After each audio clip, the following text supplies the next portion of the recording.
Hello, and welcome to the Flying Meerkat Manor from Big Bear. Today we're talking about cookies.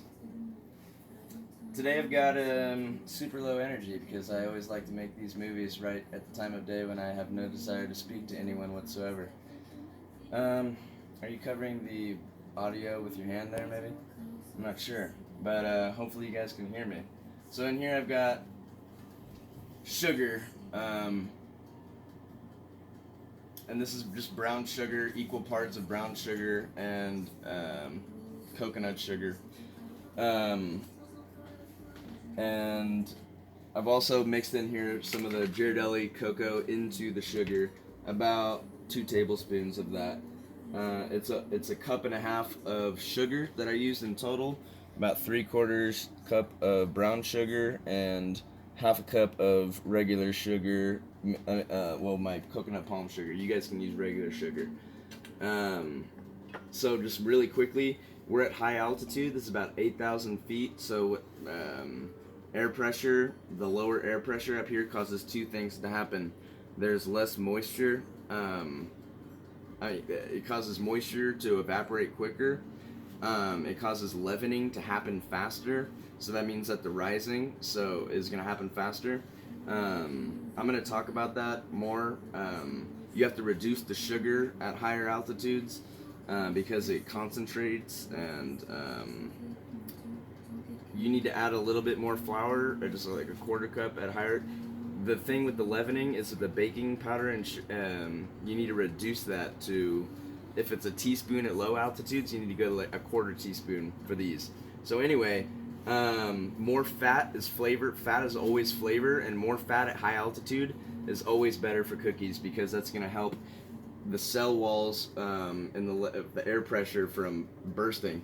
If you put too much baking soda in high altitude cookies, it's going to be crumbly, it's going to be coarse and grainy, and they're going to rise and go out of control because those cell membrane walls are going to explode. If you have more fat, that's able to tie those in. So anyway, we've got melted butter. Important things about all cookies are having the room temperature butter, the butter and the eggs to room temperature. A quick way to get eggs to room temperature: just get a little warm water and dunk them in there for a minute or 30 seconds and pull them out. You don't want to cook them, but just warm them up. Same thing with your butter. Just Chef Mike can zap them up, or just anyway. So then the most important part about cookies is creaming the butter and the sugar. So we're gonna get the butter and the sugar.